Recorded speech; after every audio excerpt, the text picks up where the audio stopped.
Good morning, West Mesa parents and students. I wanted to go ahead and take a few minutes to go ahead and explain how the grading system works in Spanish 1 in my Spanish 1 class. My name is Juan Aragon. Here's my email at the bottom of on the screen. If you have any questions, please feel free to email me. That's the best way to get a hold of me to make sure that I can respond to you. So let's go ahead and jump right on into it. Let me explain a little bit about my class. My class is based on standards-based grading. Basically, what standard-based grading is I want to make sure that your students have the skills necessary. I'm more concerned about their learning and having the ability to jump in any Spanish-speaking country and be able to use the Spanish that they know. So in the same way, I like to use the analogy of driving a car. You might go out and practice driving a car with your students. You might go ahead and take them out in an empty field. You might give them driving lessons yourself or send them to driving school, but you would never give them the keys of the car and go to the mall, for example, unless you felt very comfortable that they had all the skills necessary to drive from point A to point B. And so that's what I do in my class. That's 70% of their grade. 3 is what I consider proficient. If you look on this right here, I have a 3, and then I go ahead and define right all here what exactly that skill looks like. So I say, here's my goal right here, and then exactly what that should look like. And all students are supposed to get a 3. They can continue working on it until they get a 3, until what I call being able to give them the keys to the car. After they take each test, they're welcome to go ahead and I have them do this in class where they go ahead and reflect on how they can improve it. And then they can like I said, retake the test as many times. We put the date every single time on here, and we plot them until they get about a 3, or I feel comfortable that they really truly know their stuff, and we can not move on, but that they're proficient in that skill set. Let me show you a couple different tools that I have at the West Mesa website. Let me go and pull that up. If you go to westmesa.aps.edu, you'll find this website. If you haven't signed up for a parent view already or student view, you can do that. You can go also to my faculty website, and this is where you get all this. I'm the third one down. If you just click on my name right here, and it should pull it up hopefully pretty quick. And so here I am with my goofy picture, but I want to show you a couple different things. Right here on the left hand side, how my grade is calculated is the main thing if you want to understand, and I'll upload this video on this page.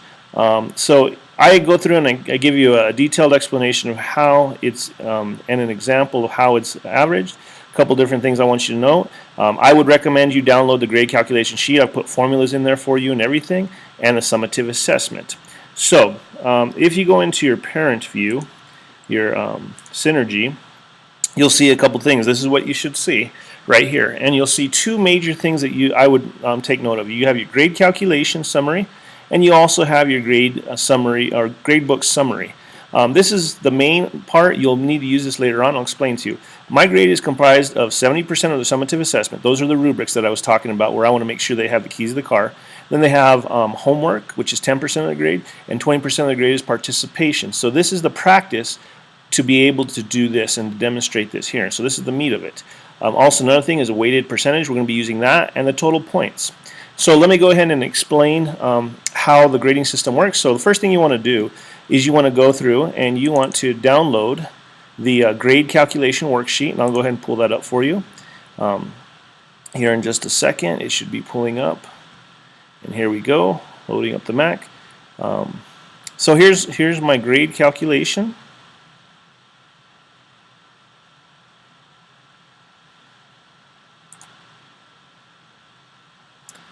Okay, here's my grade calculation sheet right here. I've given you a sample of what it should look like. I've got formulas in there, and so I'm going to take this and we're going to do this whole same sample together, but on this bottom one. So like I said, if you download this, I have all the formulas ready for you to work with them, and so that's what we're going to do. So let's go ahead and pull back up our student's grade, and if you look right here, the first one we're going to worry about is the homework in-class assignments. So I'm going to go over here, and it's already done the weightedness for you. So I'm going to go ahead, and this person got a 2.30. They obviously need to do some more practice.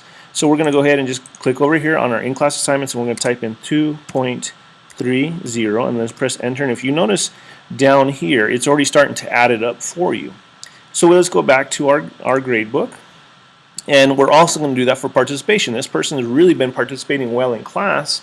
A 19.17 out of the 20% or 20 points that they're able to get. So what we're going to do right here is we're going to go ahead and put the 19.17%. And there we are. Okay, now this is where it can kind of get complicated, and this is why I want to explain it. So if we go back over here, we're going to ignore this part now. We're going to go to how many points they've earned in the summative assessment. And so this person's earned 7 points. The other thing we have to do, because we're going to go ahead and find the average of what it is we're going to go down here and find out how many summative assessments they've had. So this person's had 1, 2, 3 summative assessments. So we're going to go ahead and take our calculator, and we're going to do 7, and we'll divide that by 3,